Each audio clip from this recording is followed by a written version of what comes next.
Okay, thank you everyone for coming out. The webinar today is featuring Marcy Bauer, who's the Senior VP of Program Delivery at EVgo. The title of this webinar is Ending Range Anxiety. My name is Mary Catherine Gray. I am a sophomore here at UNC, and I am a clean tech intern, and I'll be moderating this webinar. And Marcy Bauer, as I said, she's the Senior VP of Program Delivery. She's been working in the clean transportation space for over 10 years, and her experience spans the entire sector: OEM engagement, consumer and fleet education, charging site development and host engagement, public policy, utility engagement, and industry analysis. Ms. Bauer earned her Bachelor of Science in Molecular Biology from Vanderbilt and her Master of Environmental Science from Miami University in Ohio. Currently, she is living in North Carolina and serves on various electric vehicle steering committees and working groups throughout the Eastern region.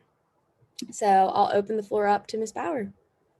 Great. So I'm just do a quick overview of EVgo and then give a just a EV charging 101 type overview for anyone who's not familiar with the tech.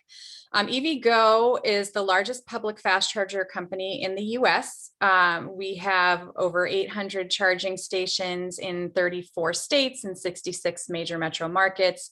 And we're one of the earliest players in the fast charging space for public use. Of course, there's Tesla out there. Tesla's big and has been around for a while as well. But moving now into the EV charging 101, Tesla chargers can only charge Tesla vehicles. So it's not what we would consider broadly public.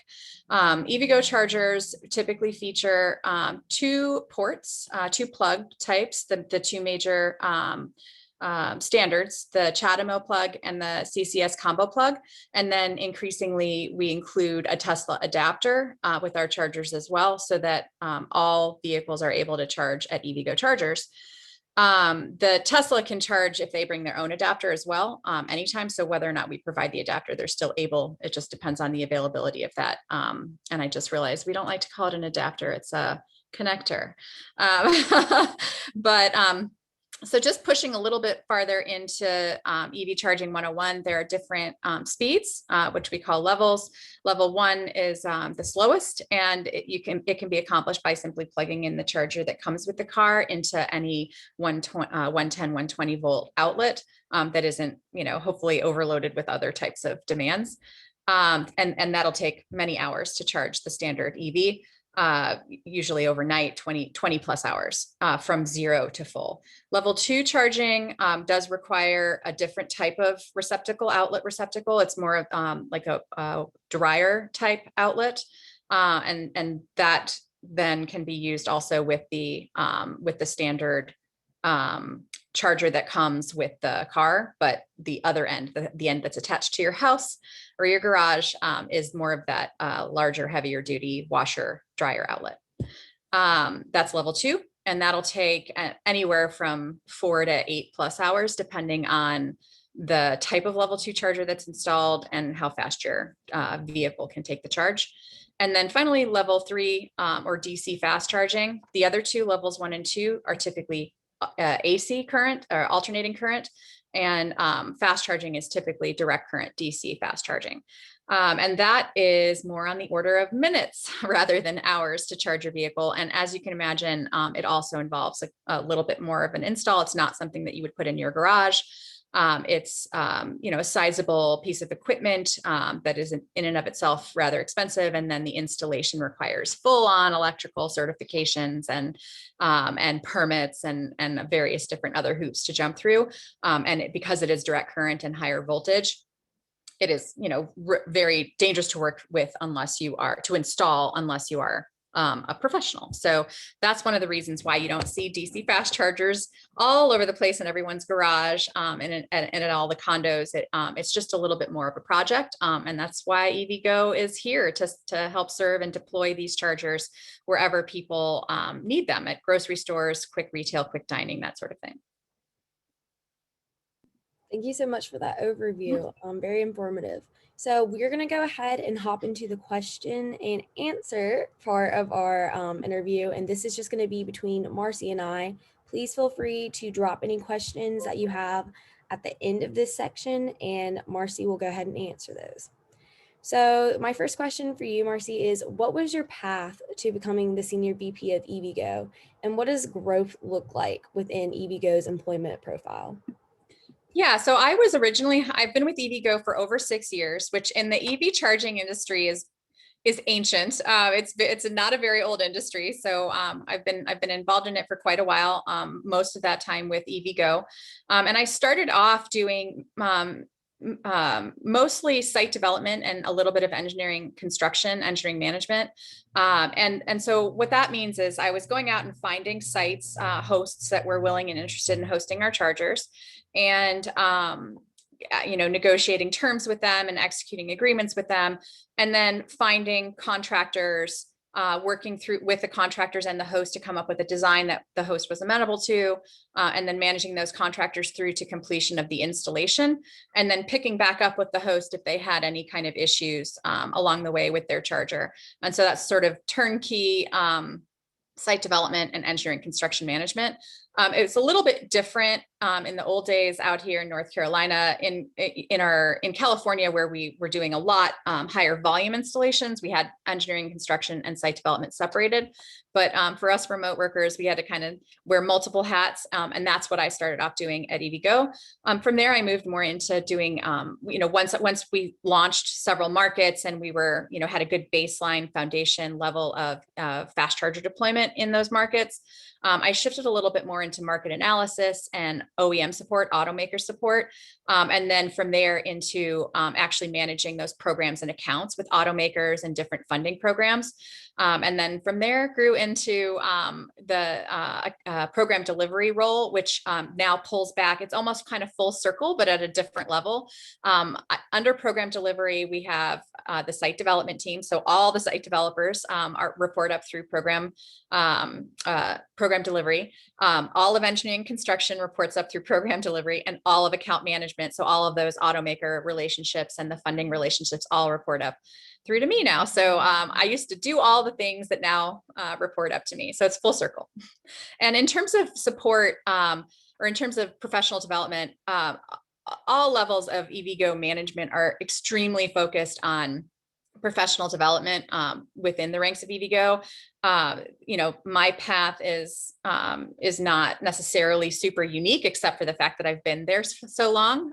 So that we've had movement just these past few weeks of folks transitioning from site development over into business development, so that they can get a little bit more diverse experience under their belt. So that type of thing is really, really important to all levels of management at EVgo.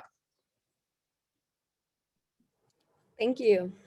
So what would you say the charging infrastructure is like, at least for fleets?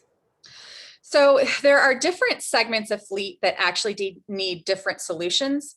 So if you start with the example of local transit, they're running short, frequent trips with medium or heavy duty vehicles.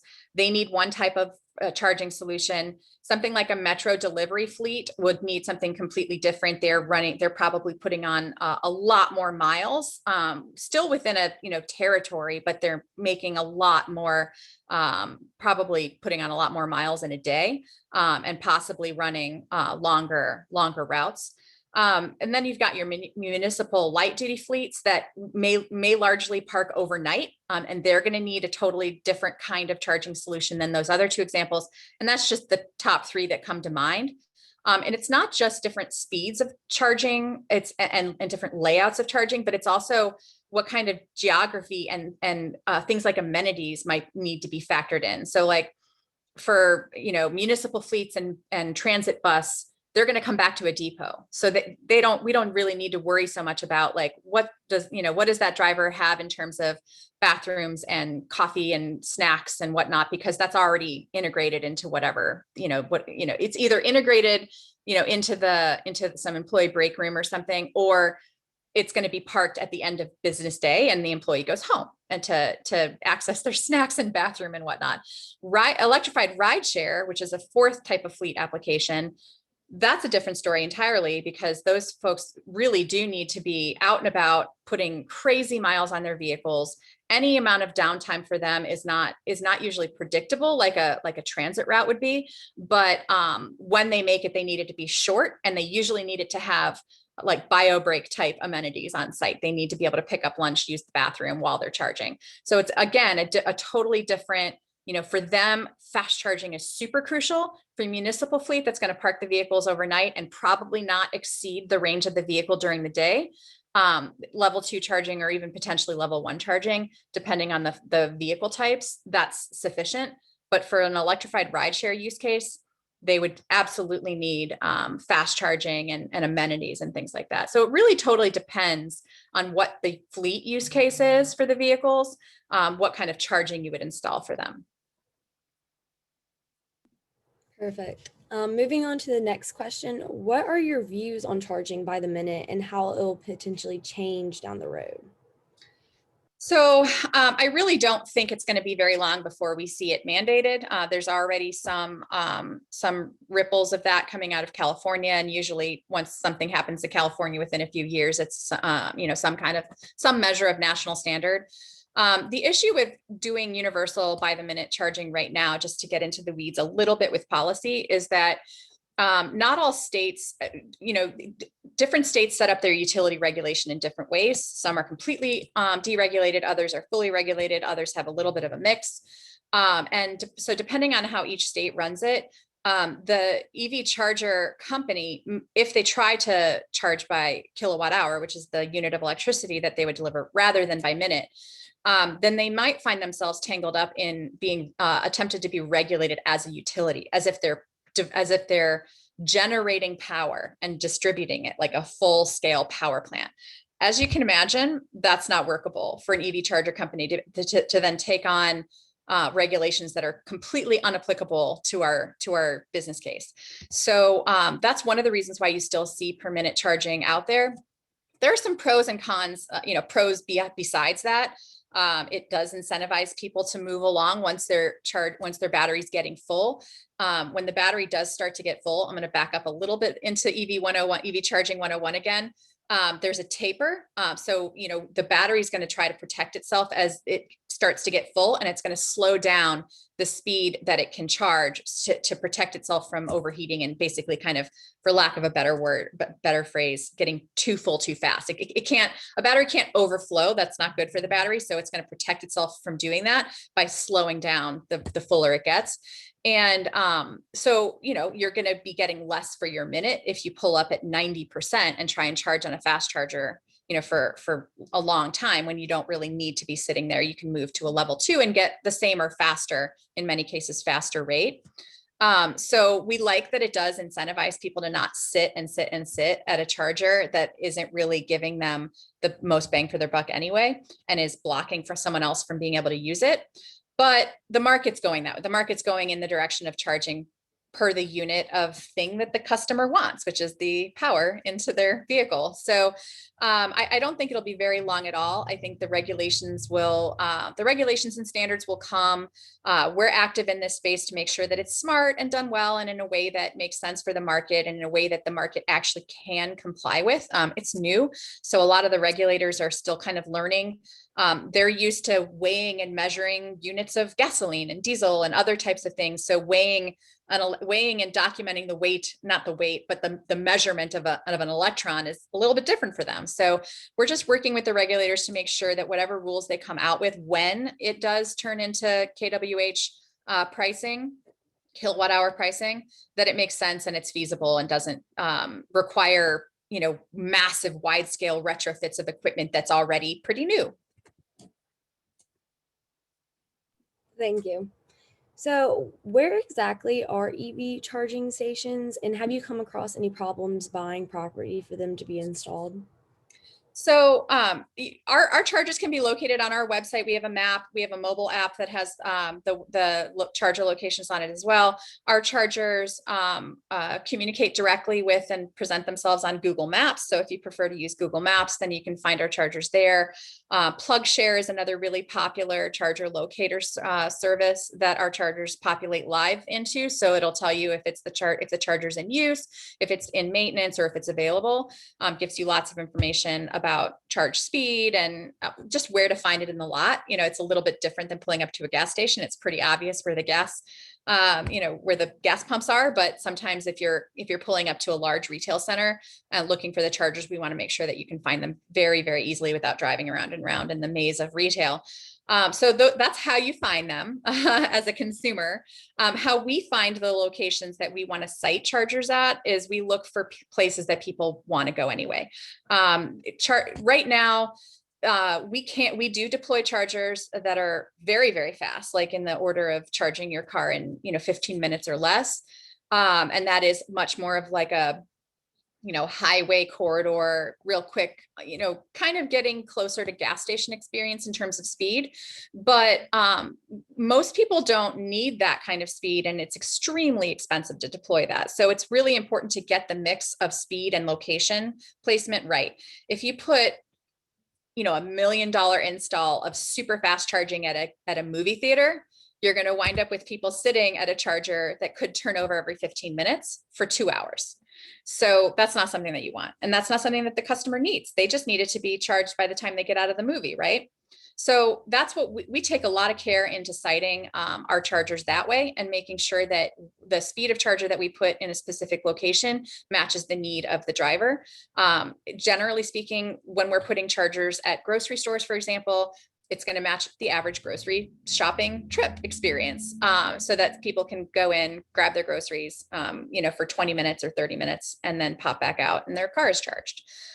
We don't typically purchase those properties. We're working with property owners to bring this amenity to them. And we do it in a way that's no hassle to them. So we'll negotiate terms so that they'll allow our chargers on their property. And then, we sort of occupy the parking spaces and the spaces where the charger equipment goes.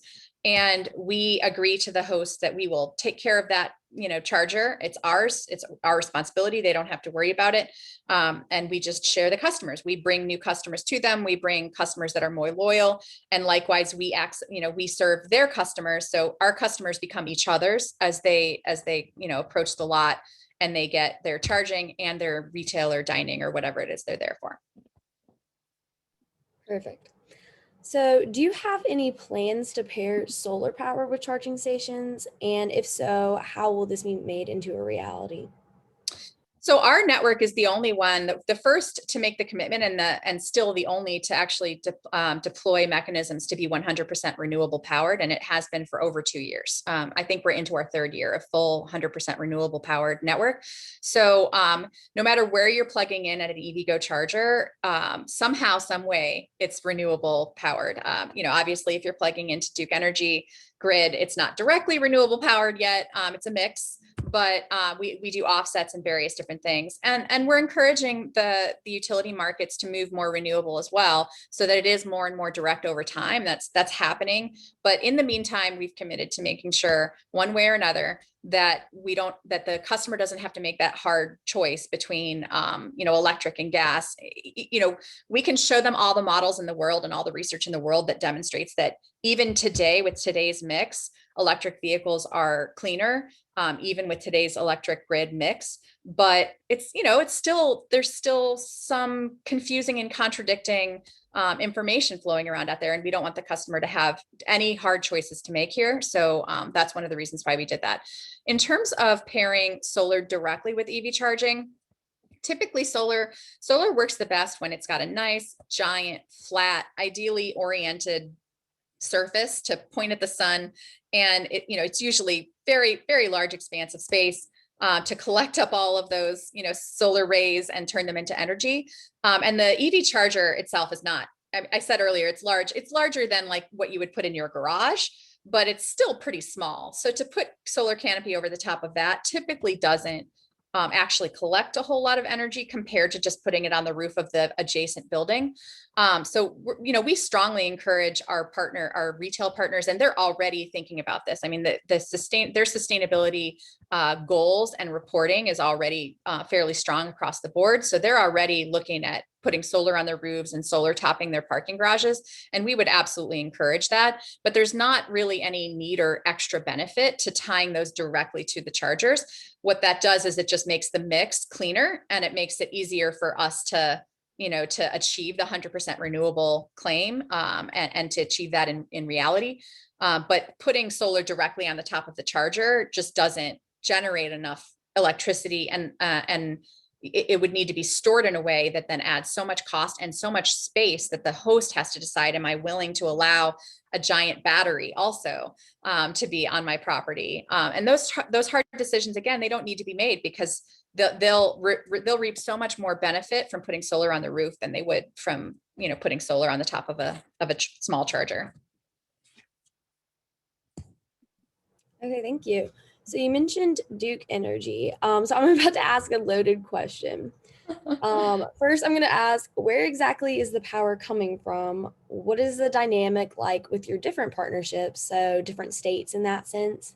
And specifically in North Carolina, do you have, or how do you sell power without third-party sales? So we're still charging by the minute in North Carolina across the board on our network. It's important for us and our customers to have consistency. So we will transition to per kWh pricing at some point, when we can everywhere, or when we can in large segments, without running into issues like you just raised with third-party sales. The states are increasingly doing carve-out exemptions for EV charging, which it's just really basic common sense stuff. EV charger networks are not utilities. They shouldn't be regulated like utilities.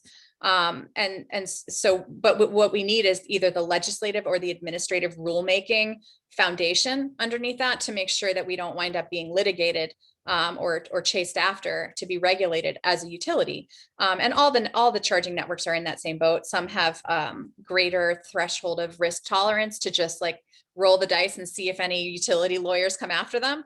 But in the meantime, the changes are actually happening state by state. I think last time I checked, there were something like 27 or 28, might even be up closer to 30 states now, that have passed some sort of law or administrative rule change to specifically carve out exemptions for EV charging, such that they're not considered to be regulated by utilities. And once we have that level of confidence in North Carolina or in a large region in the Mid-Atlantic where there's agreement on that, then we can transition to kWh pricing. But in the meantime, it's per minute, and they're paying for the parking amenity and premium parking or parking service. It's basically kind of a loophole in the meantime, but it's an important service to be providing. I think we can all agree on that, and we're doing that in the most responsible way we can come up with within the regulatory structure that we're facing, while also trying to influence that regulatory structure in a more favorable way.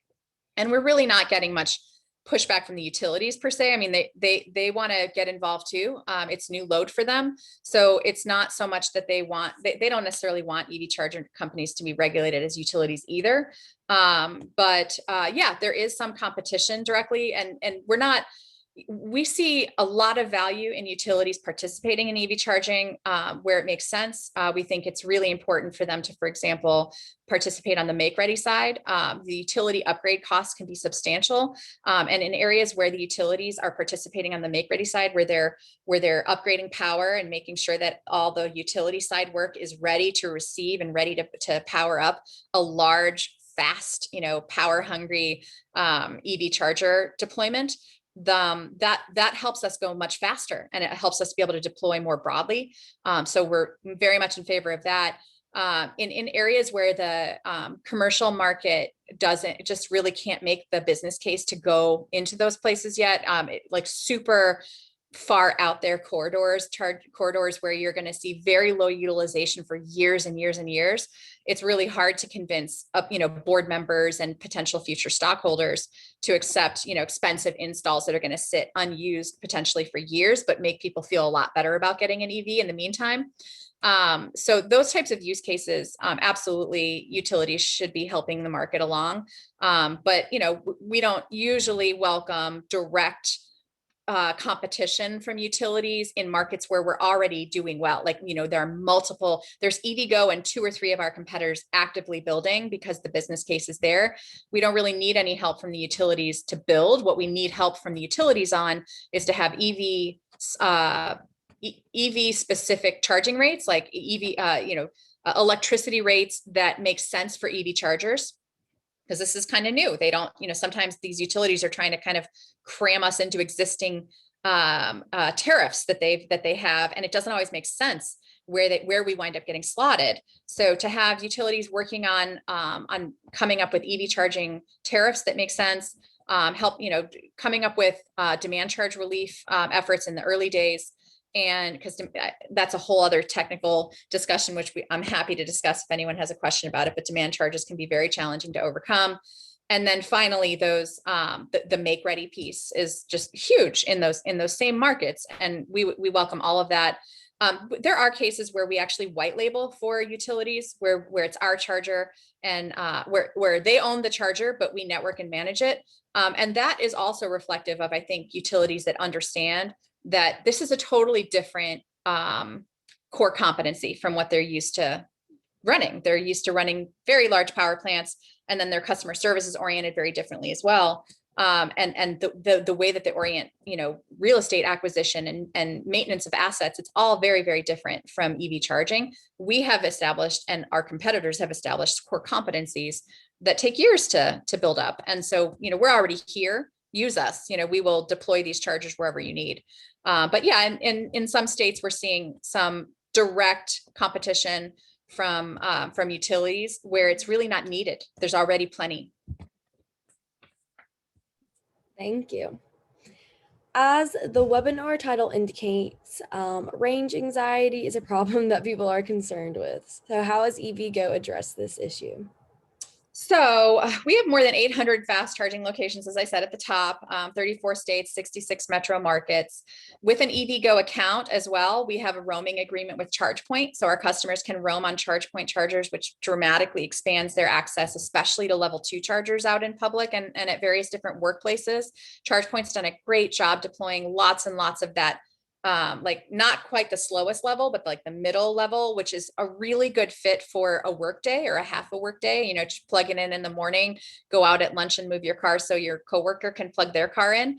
That's a great fit for level 2, and ChargePoint's done a good job deploying those. And our roaming partnership with them allows our customers, each of our customers, to roam back and forth between EVgo and ChargePoint seamlessly to them. So that's one of the ways that we've, just by deploying a lot of chargers, that's one of the ways that we're helping overcome range anxiety. But one of the fleet use cases I mentioned earlier, I think ties into this as well, and that's the electrified rideshare space. We have one of the longest standing or one of the oldest partnerships on electrified rideshare. The program was a large pilot, and it did end, I think, last year or the year before. But at one point we had over 1,000 electrified rideshare vehicles in a fleet, just roaming across the EVgo network. And these are not EV enthusiasts. They're not early adopters. They're just regular Lyft and Uber drivers who are doing it as an income, and they're renting the vehicle because they maybe don't have their own, or it's cheaper actually than putting wear and tear on their own personal vehicle. And so they would rent the EV and use that as an income stream. And so, they're not coming to us super well informed or deeply educated on the technology. They would get, I think, 15 minutes of training from our automaker partner or from our rideshare partner on how to find the chargers and how to charge when they get there. And then they would go out into their day, into their week, and deliver ride services to people. And so that audience, more than any other, you would think would wind up in trouble a little bit. Like they would wind up running out of energy, or they would wind up having a bad experience, or just not putting very many miles on there, just being really tentative, generally speaking. But after no less than a week, because we would see this data come through, we would see like a new vehicle on the road to a new driver, and we would see how long it took them to get up to just really totally insane numbers of miles per day and per week. And it was just remarkable to see that. So I think really, especially in markets that are really well covered by public fast charging, it's just a matter of like a mental shift, because once you know where the chargers are and you know how to find them, and charging them is just second nature. And it's not that it's hard to do either of those things. It's not hard to find chargers, and it's not hard to charge on them, but it's different. It's a little bit different, right? You're going to a grocery store or a Starbucks or something instead of a Chevron. And so it's just a little bit of a shift that way. And you are timing things differently. You can't just stop for 5 minutes and charge up your car. You do have to plan it out and try and time it with a lunch break or something like that.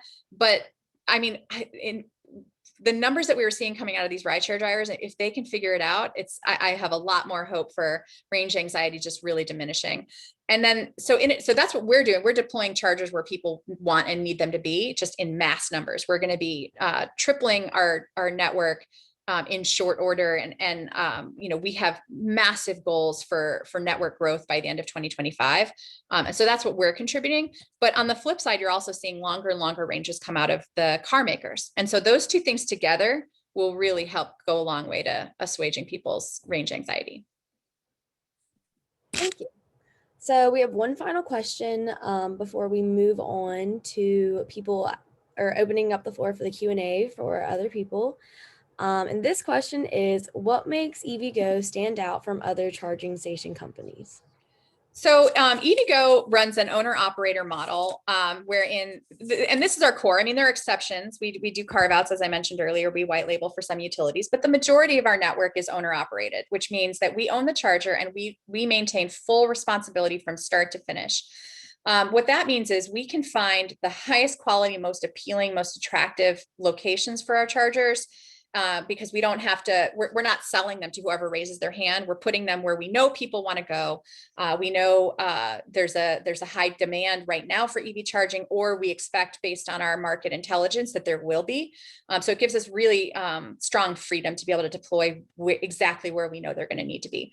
The other piece is, being an owner operator model, we have utmost responsibility for the reliability of those chargers. And therefore we take it super seriously. EVgo has a very strong reputation for uptime. We have the highest uptime in the industry. We have very strong customer scores. PlugShare allows customers to check in, and that produces essentially kind of what amounts to a reliability score. Like they were able to charge successfully, and that indicates that some sense of reliability there. But we take that incredibly seriously. It's one of our core tenets.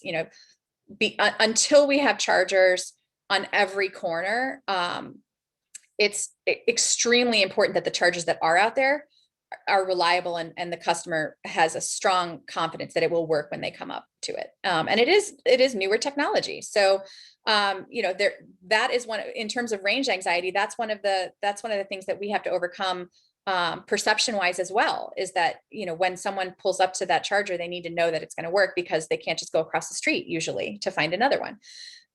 So those are some of the things that we do that sets us apart. We also have very strong, very long-standing partnerships with all the major players, including automakers.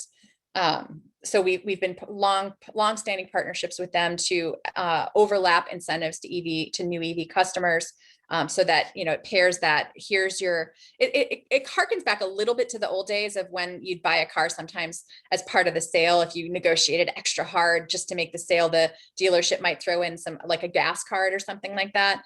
The automakers know that they need to, this is new, this is still new, even 10 years in, and they need to, really get, win the hearts and minds of mass adoption. We are beyond early adopter, beyond EV enthusiast days. So you're seeing a lot more of that. Where some amount of EV charging comes with the vehicle, and we were pioneers on that with the first automakers out, with Nissan and GM and Ford and others, and BMW. I meant to say, not GM. We are partnered with GM in other ways. But so that's another way that sets us apart. And then we've been partnered with, and I've almost really stood up the charger technology itself. Like in the earliest days, the EVs and the EV chargers had to come out kind of at the same time, right? Because no one's going to build a charger if there's no EVs to use it. So the two industries sort of grew up together. But because it was companies like EVgo that would be deploying them, it was extremely important to us to be working very closely with the manufacturers of the EV chargers to make sure that they were what the customer was expecting them to be. So we've constantly been pushing the envelope directly with the manufacturers to force their hand a little bit to bring out the next latest and greatest, fastest, most bells and whistly type of equipment out, and one that can take all of our programmatic bells and whistles, our softwares. We've got various different advantage value adds that we can work through with the property owner, offering coupons and discounts directly through our app, paired with the charge. So there's a lot of different of those value adds that we've been rolling out for not just the EV driving customer, but the retail partner, the host partner as well. Thank you so much, Marcy, for answering all those questions. We will now open the floor for anyone else who has a question. Please just drop it in the Q&A box below on your screen, and Marcy will do her best to answer it. I don't see any yet. We'll give it some time. Yes.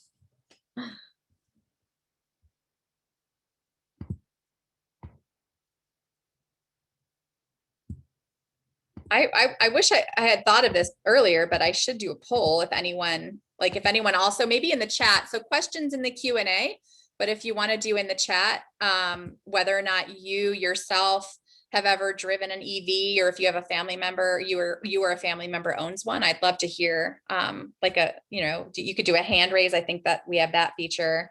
I'm just curious. I see a question from you, Mary Catherine, on what our plan is for people living in rural and smaller towns and how they'll have access to charging stations. So one of the best practices I mentioned earlier with the utilities does address super rural and super pure corridor use, because the business case really isn't there yet. The commercial networks are not deploying large, some exceptions, but for the most part, not. We're deploying much higher numbers where there are higher density of people and therefore higher density of EV drivers, and to cover some of the small inner city trips that people are increasingly taking with their EVs. But so in terms of our direct plan, though, we encourage the utilities to get involved in some of those spaces. But it's important to note that in rural areas in particular, and in the suburbs as well, but in cities even, the majority of charging is actually done at home. So in suburbs and rural areas where home ownership and access to driveways and garages it does tend to be much, much higher. It's probably an even higher percentage there of how much of the charging is done at home. And that's another differentiation between EVs and gas cars. You can't gas up your car in your driveway or your garage, but if you have electricity powering your home, you can charge up your car overnight or on a level 2. And so that's what the majority of people do right now.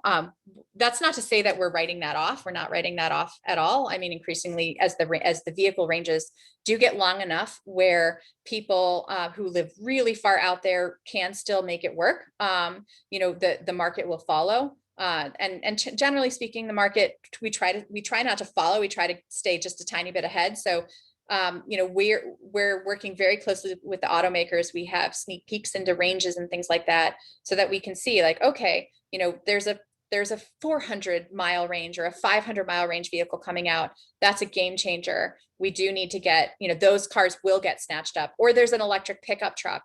And those trucks will get snapped up in more rural use cases, and we do need to serve those. So our market competitive intelligence is always humming, trying to stay ahead of all of that. I see a question from Benjamin. Last week, North Carolina announced that they are awarding rebates for EV charging infrastructure. Are rebates a viable policy solution, or do they not go far enough? We are absolutely making use of various different rebates and other funding programs. In many cases, still, they are necessary, but we don't anticipate that they will be necessary forever. The cost of everything is coming down in this space. The cost of the vehicles, the vehicle tech, the charging tech, we're getting more and more efficient all the time on the installation costs, more clever and creative with a lot of those different things. And there are economies of scale opportunities, and there are partnership opportunities with automakers and such. So I don't anticipate that things like rebates will be necessary forever, but for right now, especially in areas where EV adoption still isn't super high, if we're talking about putting out infrastructure before we have EV adoption, that means it's gonna, companies like ours it's going to take a lot longer for us to recoup that in revenue from charger use, because there aren't enough EVs to use the chargers yet. So, for states that are really looking to incentivize EV charger deployment well ahead of EV adoption, it is really important to have those rebates and other funding programs. I'm going to go over to the chat. I see one from Dr. Ganji. I'm interested in the infrastructure bill and how this might affect charging infrastructure in the US. I assume maybe referring to President Biden's infrastructure bill. The question is, what is EVgo doing around the potential infrastructure bill in order to be ready to capitalize on new opportunities? We are working very closely with all parties associated with that infrastructure bill, as you can imagine.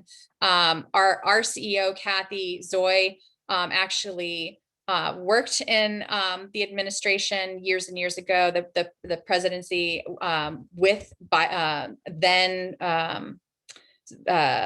shoot, I'm trying to remember which administration it was. I think he must have been a senator at that point, but actually with Mr. Biden on various different programs, including home weatherization and then later on Energy Star. So she is very well read into what it takes to tie into things like a large national infrastructure bill, which we are generally supportive of. But again, we don't want the country to waste a bunch of money on unnecessary things either, and we want things to be efficient and well run, and solving the right problem instead of the wrong problem.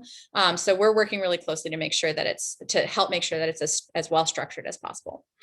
I'm going to go over to Natalie.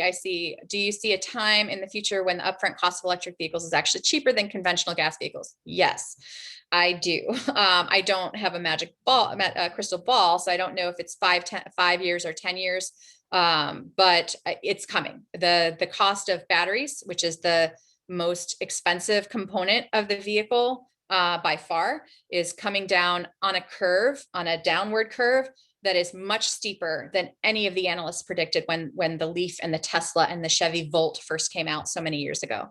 Much steeper. So I do see that future, and it's not that far away. The other piece to note is that already today, for most consumers, not all consumers, there are outside cases. And I know people are like, oh, well, I know someone who drives like 600 miles a day for their job and their commute, and they live in an area where there's no EV chargers and none are popping up anytime soon. That's true. Just like a massive dually diesel pickup truck is not for every driver, every gas driver out there. The EV offerings that we have today are not going to satisfy 100% of use cases, but the offerings are expanding. They're getting more diverse, and the cost to operate those vehicles over the lifespan is already cheaper for the majority of consumers. So for anyone doing that math, they're going to find that it's actually cheaper over the life of the vehicle today. Most people, when they buy a car, don't do that math, unfortunately. So, yeah, I agree with you, Natalie, that it is important for the upfront cost to be at least the same. And that is coming. Mary Catherine asks, what is the policy about opening up rest areas on federal highways to charging infrastructure? My understanding is that the Trump administration blocked this. I think in North Carolina, it was actually blocked prior to the Trump administration as well. There are a couple of different levels of blockages for rest areas and charging, mainly because of bans on charging for certain services. I think there are only carve outs for things like vending machines and I think in the old days payphones, and then maybe one or two other things.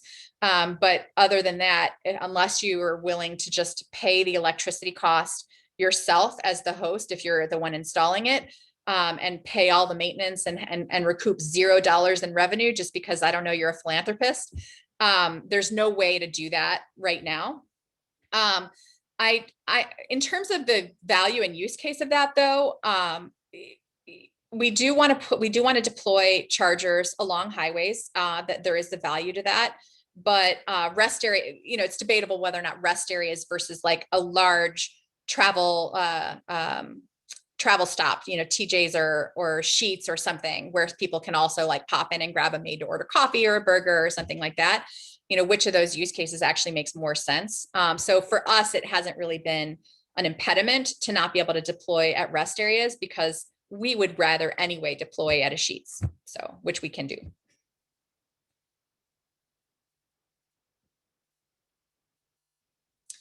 Has EVgo come across issues with specific policies that it has had to work around? Yes. Well, namely with the one we already discussed, the concern about potential litigation or over-regulation for charging by KWH is something that we're keenly aware of and have been from the start. Hence the reason for still charging by the minute for the time being. But yeah, we have encountered lots and lots of permitting, challenges. These are construction projects at their core. They require an electrical permit at least, sometimes an electrical, sometimes a building, sometimes both. Some jurisdictions require them to jump through zoning hoops and stormwater runoff hoops and any number of hoops. And some jurisdictions, they have to go to tribal review, and there's beautification considerations. And so there's a lot of different, basically every project that's in a different town or county or city has its own little way of doing things for permitting. So it's basically like starting over every time we kind of enter a new city, town, or county, and just learning how they do things. And for us, it would be very nice if there was some measure of standardization or consideration for fast tracking or just otherwise simplifying the process. So that's one challenge.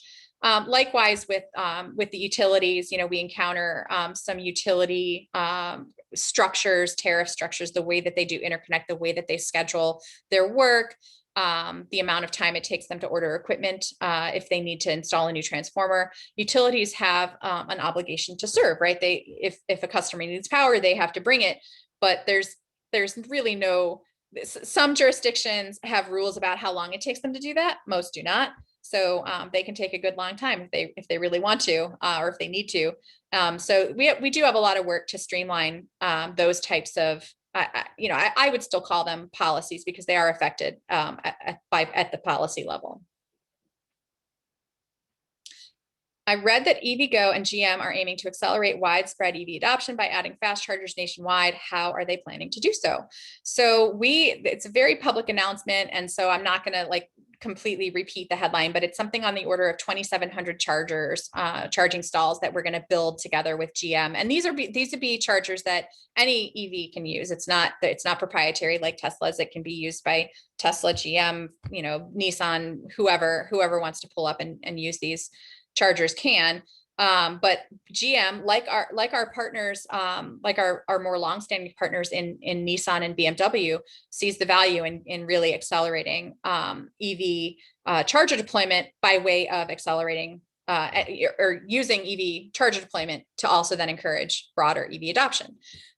So that, we've worked for years with other automakers, and now we're working with GM, and it is very exciting because the numbers are huge, and we're very excited to be partnered up with a company that sees that kind of vision, that shares that kind of big, bold vision that we have. But yeah, over the next, I think 2 to 3 years, we'll be deploying on order of 2,700 charging stalls in partnership with GM, but again, usable by any EV. Question from Dr. Ganji, do you have any programs to work with multifamily housing developments where people lack their own garages? That's a great question. So deploying charging to multifamily housing developments is tricky, can be tricky. We don't typically get involved in that directly, except in mixed use cases where it's multifamily mixed with retail and dining and things like that, which we love. I mean, those types of footprints are exciting for all sorts of reasons, from a community sustainability standpoint, economic sustainability, to have that kind of diversity in one place where you have, different incomes and different, land use cases all kind of in one area is very exciting for a lot of different reasons. But what we do in deploying our chargers where we are very careful when we analyze broader geographies. microgeographies within a metro area, and then footprints within lots. We go all the way down very granular. And one of the lenses that we look through, that we use to examine these things is, will this serve adjacent, nearby multifamily housing? People need to eat, whether they live in a house or in an apartment. And so by placing chargers at the most popular grocery store in town, we're serving people who are, running extra errands and could charge at home, but for, that day, they need to extend their range for the day for whatever reason, or they're in from out of town or a neighboring city, a neighboring town. Otherwise, they could charge at home, but they need to charge with us. Great, we will charge them. But we also serve people who are going to that grocery store from their apartment. And while they're picking up groceries, they're going to, for the week, or their once or twice a week grocery shop, they're going to also get their once or twice a week or 3 times a week charge up. And so that's one of the major lenses that we use to site our chargers. And that's how we're serving them. And we have done analyses on our charger use and seen that it is effective. We are very effectively serving people who don't have access to a garage or driveway.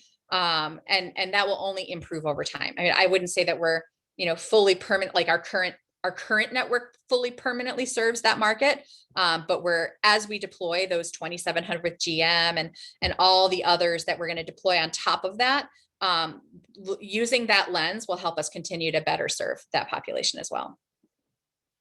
I see, about how much would it cost to charge the average electric vehicle? It would be great to be able to give you a nice, tidy answer to that, but it depends. Generally speaking, though, on average, we see people charging with us. A session is 20 to 30 minutes long and costs $10 to $20 on average, but there's a huge range, and it depends on how big their battery is, how fast their car will allow them to charge, because we are still per minute based. That factor will diminish in its influence over time when we transition to kWh pricing. But then finally, the charge speed of the charger as well. So all those factors go into it. And then the final one that I overlooked was, how full are you when you pull up? So if you're at 50%, it's obviously going to take less time and cost less money. If you're at 0%, it's going to take a little bit more time and cost a little bit more money. So that's why the range, and why it's not a neat, tidy answer. But generally speaking, the averages will stand. What are the main obstacles still facing EV charging? That's a great question. When you are faced with the prospect of needing to deploy 2,700 chargers in a short amount of time. I mean, we're going to be deploying way more than 2,700. It's just an easy number to keep coming back to because of the partnership with GM. But when you're looking to deploy that many chargers over that short of a period of time, and then some, you definitely start looking at what those obstacles are with a different renewed sense of urgency. And so what we see is the public funding is still very useful. As I said earlier, it will not always be necessary, but today it's still very much welcome in the marketplace. And not all of those public funding programs are structured in a way that makes it very easy or intuitive or targeted where it needs to target, and structured how it needs to be structured to be able to solve this problem. So just public funding as a bucket, not necessarily, we wouldn't call it an obstacle because it's an opportunity, right? But that's one of the categories of things that we're working on, the buckets of things that we're working on, trying to improve and streamline and really get to make it so that it's very targeted to solving the problems that we need to solve. Site acquisition. So we have fantastic relationships with all sorts of big name partners. We deployed a Whole Foods and Target and Walmart and, a bunch of real estate investment trusts that you won't recognize directly by their name because they don't necessarily want you to, but it's that if it hasn't, it'll have an anchor that you recognize. It'll be a Publix grocery store or a Wegmans or something like that. And we're already really close partners with a lot of these retail property owners and anchor tenants, but it hasn't really fully penetrated that space. the opportunity and the awareness of the opportunity for them to be able to move very quickly and close these deals very quickly. So we can sign, like, we'll find the sites, we'll find the best sites, and we'll eventually sign them. But like, that's another one of those areas where, like, if we can get the property owners and the anchor tenants to really be on board, so much so that they can move a little bit more quickly, then that will help solve the problem. Utility speed is another one that I mentioned already, so I'm not going to hammer on that one again. Local permits I already hammered on is a fourth one. And then finally, fifth, on the equipment side, I said already, we're really trying hard to push the envelope and make sure that we're not, make sure that everything is fully future proofed, and that the equipment has really strong operability and uptime, and we can deliver that reliability to our customers. But there aren't a huge number of choices right now. It's the market doesn't have a super deep bench yet, and that kind of limits where you can deploy physically. Certain property owners are excited about it, but they can only accommodate certain configurations or certain spaces to be taken up. So there are some equipment constraints. And then, a lot of this equipment is not yet manufactured in the United States. And so that, things like port congestion and all of that sort of trickles out. There's the chip availability. I'm sure you've heard in the news now, and that it's not impacting it immediately, but it's the type of thing that could impact the market in 6 to 12 months if it's not resolved. So that's the fifth bucket is equipment that we have our eye on. Okay, perfect. We're going to go ahead and end the webinar here. Thank you so much, Marcy, for coming out and speaking with us. I know some people had to hop on to another class and they had to leave early, but we really appreciate you taking the time out of your day to come and educate us about EVs and EVgo. Sure thing. Thanks for setting it up. Okay, so on that note, we'll go ahead and end. Thank you. Take care, guys. Bye.